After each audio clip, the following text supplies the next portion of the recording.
Simplify, simplify, simplify. It's 3 words. It's actually just one. We went last night to the Belly Up to watch Diggable Planets.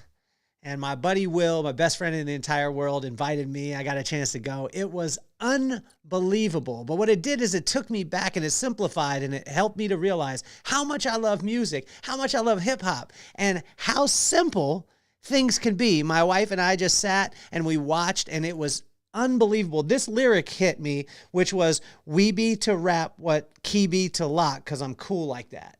And you guys know the song. If you don't know the song, jump on and check it out. But last night, it simplified. And then I was looking and I was thinking, like, Proverbs 2, which is the corresponding proverb, corresponding day, and that's what we're going through, 3,000-year-old wisdom that is applicable today. Applicable today in your business, your systems, your leadership, in your relationships. And as I was looking through Proverbs 2, I was looking for kind of a theme. I was looking for it. And as I looked for it, the further it went away. The more that I just settled in, and I had a conversation with my friend Lori Halter this morning. And she told me that she's been going through this journey of Proverbs, corresponding proverb, corresponding day, applying 3,000-year-old wisdom to her business. And what she said is that it started to shine a light. She started to understand why the things were starting to bottleneck in her business. And you know what it was? It was to simplify and go back to the principles of 3,000-year-old wisdom. So Proverbs 2 today is all about simplification and just taking and not getting more complicated, adding more things, but simply simplifying. Proverbs 2, 3,000-year-old wisdom. Let's get it started.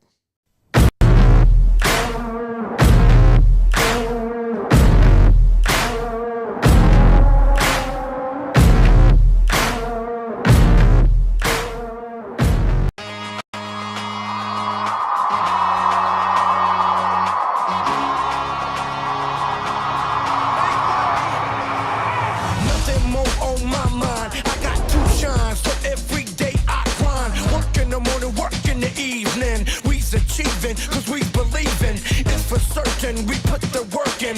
We ain't stopped just because it's hurting. Right before your eyes, so it's coming to no surprise. The takeover is televised. Over and over and over again. Make no mistake, we continue to win. Defeat never known, cause I will not lose. They wanna mimic my moves, but can't walk in my shoes.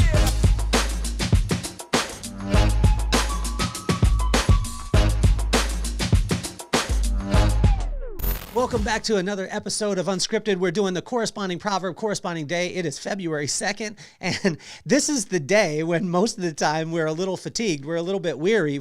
We start to think all those New Year's resolutions and all those plans are so complicated, and we threw them on ourselves, and we were hard charging, and then we got fatigued. We started to get weary. We started to lose a little bit of steam. It's okay, because what I want to encourage you to do is just simply simplify. Start to simplify. Just be you, right? I got back in touch last night because I got to go to a hip hop concert and I watched Diggable Planets and heard Cool Like That. And it was just another level. And then I talked to my friend Lori Halter this morning. I actually just got off the phone with her.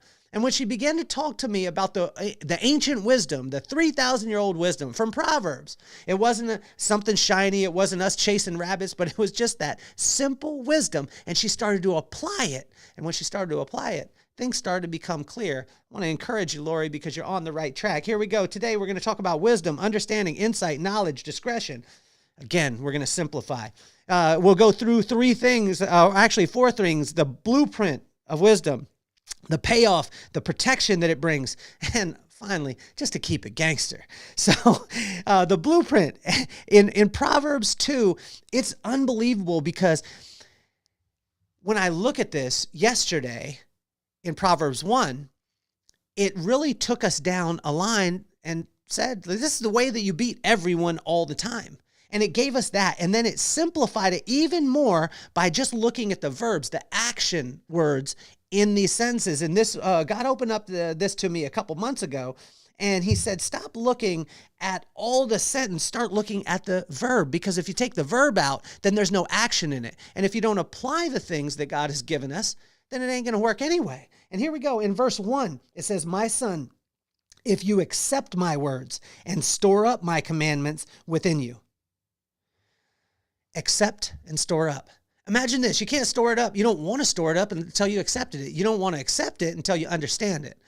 You want to accept a relationship with God until you know his character. And how do we find his character? Not through rituals and religion, but just through a relationship with him. Simplify it. Just say, it's you and me, God. I have a couple questions. And these are the questions. And write them down. And when you spend that little bit of time with him, guess what happens? Magic, magic, magic. So if you haven't already subscribed to the podcast, go ahead and do that right now on YouTube, on Spotify, on Apple. Check out the merch. I've got it. You're seeing it today. Also, too, it's great because Lori is coming to the Vibe Experience, a 2-day experience for just women. And it's 2.5 days. Me and my wife spend that time here in Carlsbad and in Utah also. So let's go back to that first point, accept and store up in verse 1. My son, if you accept my words and store up my commands within you. And then it goes to point number 2, which is, again, we're going to go through the verbs, and this is the blueprint for it. Turning and applying. It says, turning your ear to wisdom and applying your heart to understanding. See, you have to hear it. We talked about that yesterday. You have to hear it with your ears for it to be able to go into your heart, or see it with your eyes, or become aware of it through your senses. See, it goes into your ears first, and then it goes into your heart. Once it goes into your heart, see, when you turn towards it and you pay attention to it, now you can start to apply it. And in point number 3, it says, call and cry aloud. In verse number 3, it says, indeed, if you call out for insight and you cry aloud for understanding. Think of the difference between a call and a cry out. Think of, if you're a parent right now, you know exactly the difference. When your kid calls out to you, Mom, Mom, and then your daughter or your son cries aloud, Mama, Mama, you know that voice. And when we know the difference between the two, we first call, and this God takes us right down the line. He says, call out to me. And then when you don't hear it or you don't get that answer, what I want you to do is I want you to cry aloud. I want you to go after it like you've gone after nothing else. And in verse number 4, it says, if you look for it as silver and search for it as hidden treasure. And I can tell you this, Maddox, I thought of him on this. A lot of times I say, son, did you look for it? He'd be, yeah. I asked him about his cleats. We were going to football practice the other day. And I said, where are your cleats, boy? He said, Dad, I don't know where they're at. I said, boy, did you look in the truck? He said, yes. I opened the back door of the truck. I lifted up the duffel bag and I was looking right at his cleats. And then I looked over at him and he couldn't see the cleats at the time because he was at a different vantage point. And I said, did you look? He said, yeah, I looked. I said, did you search for him? He said, yeah, I searched. I said, boy, you didn't search. Get your butt over here. I opened up the door. I showed underneath the duffel bag, they're looking straight at him. But see, a lot of times we look, but we're not searching. And what God says to us is he says, look for it.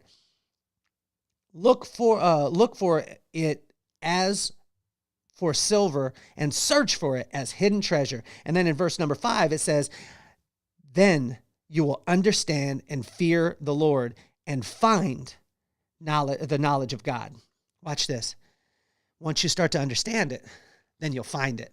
And see, finally in this blueprint, he says in this last one, in verse number 6, it says, for the Lord gives wisdom, from his mouth comes knowledge and understanding. See, in the blueprint, guys, let's go through it. Okay. If we accept and store up, if we turn and apply, if we call and cry aloud, if we look and we're willing to search, if we understand and find, God will simply give it to us.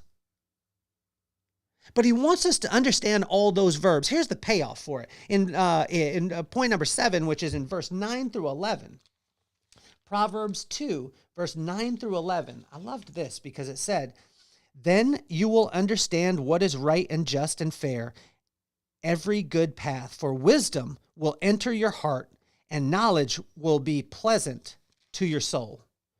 Discretion will protect you, and understanding will guard you. Imagine that. Imagine if you understood, like, here's the payoff. Imagine if you had the ultimate superpowers, and the ultimate superpowers would be that you will understand what is right and just and fair and every good path. For wisdom will enter your heart, and knowledge will be pleasant to your soul. Imagine. A lot of times we're always asking the question, Do I do the right thing? Am I doing the right thing? Well, imagine if you knew the right thing every single time. And imagine if we could just simplify and say, watch this, here's the blueprint. If you accept and store up his wisdom, turning and applying to it, calling and crying aloud, looking and searching, understand and find it, then he'll give it to you. And imagine that he doesn't ask you to do anything. He just asks you to have the right mind. He asks you to listen to him. Just simplify. In point number 7, when I talked about it, is the ultimate superpowers. Imagine if you had the superpower to know, is this the right decision? How many of you have ever had a business decision where you call your friends, you phone a friend, you phone a relative, you phone a counselor, all these people, and you ask them, what should I do? If you're in that place, what I invite you to do is go to Proverbs, the corresponding proverb, corresponding day, 3,000-year-old wisdom, and I promise you that word that you start to read will start to read you, and that word will come alive. In point number 8, I think of this, a force field from nouns. Think of if you had a force field when you were a kid. When I was a kid, I would be like, shh, force field, and no one could get me when we were playing outside. Force field when you're playing tag. You know exactly what I'm talking about. Imagine if you had a force field from nouns. Watch this. People, places, things, and ideas. People, places, things, and ideas. Imagine if you just said, I'm going to control the nouns in my life. I'm going to be aware of the nouns, the people, the places, the things, and the ideas that are contrary to what God's wisdom is. And what is God's wisdom? God says that if we fear him or respect him, then he'll give us wisdom, which is a right use of knowledge. But the way that we fear or respect him is just spend time with him. Have fun. It's amazing because he spoke to me last night through Diggable Planets. We be to wrap what key be to lock, because I'm cool like that. And what God was saying is, I'm the key. We be to wrap what key be to lock, meaning that they were the ones to unlock it. God is trying to unlock exactly what you have purpose for you. So with this force field, it's amazing because he goes through in verse 12 through 19. And what I would suggest is take and get some word. And I like the physical part of it. People talk to me about the digital reading, and I'm completely cool with that. Whatever you want to do, but I tell you, physical reading is incredible. Wisdom will save you from the ways of the wicked man. This is verse 12.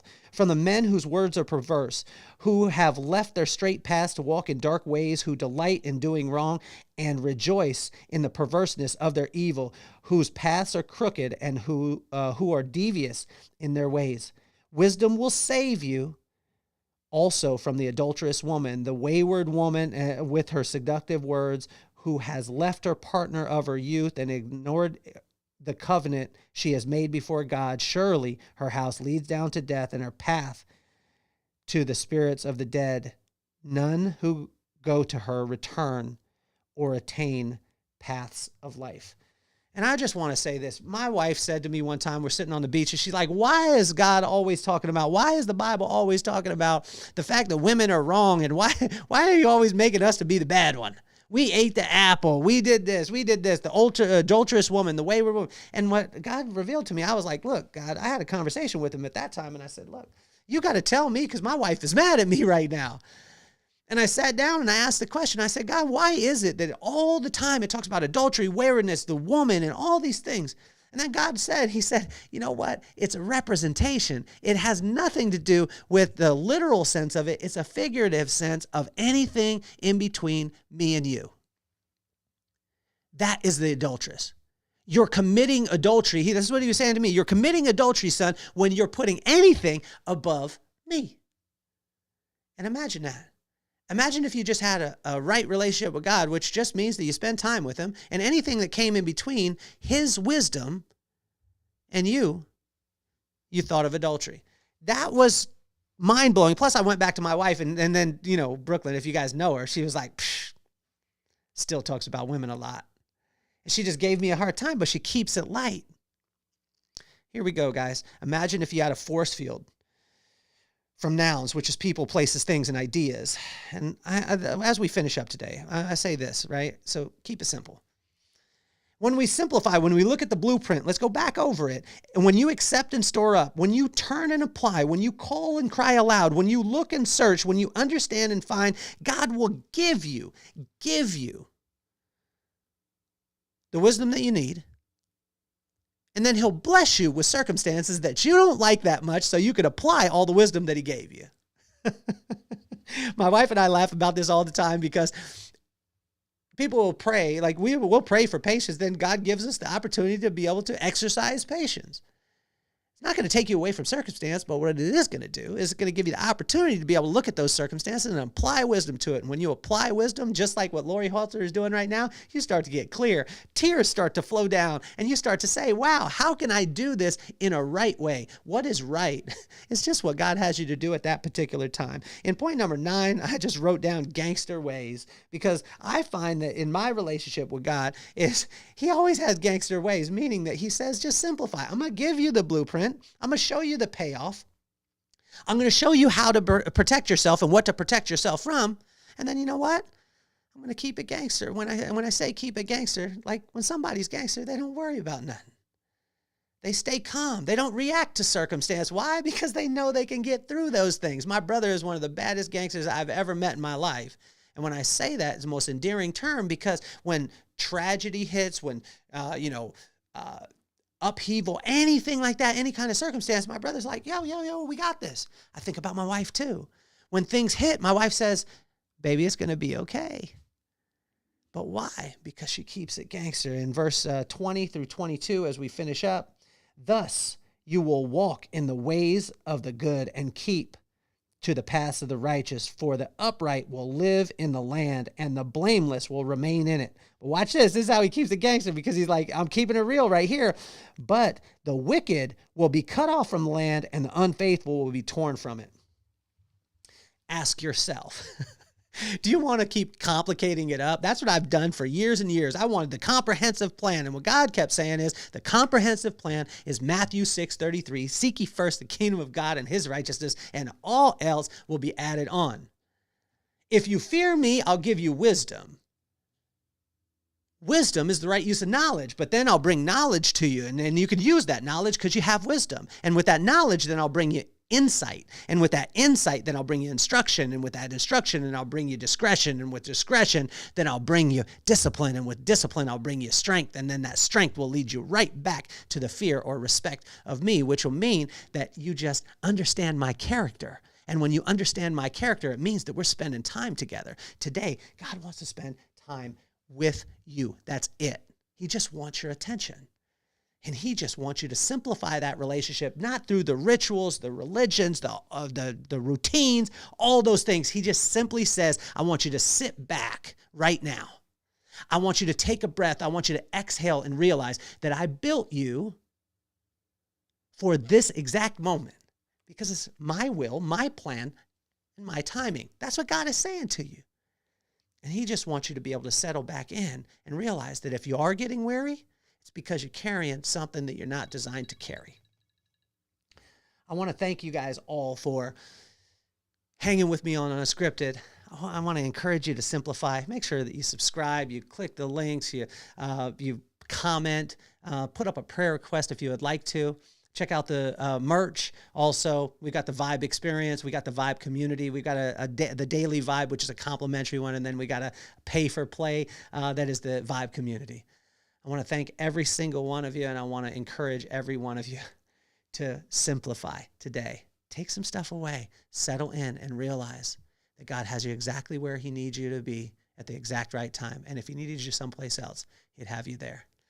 Just like my pops would say, you're the greatest, so act accordingly.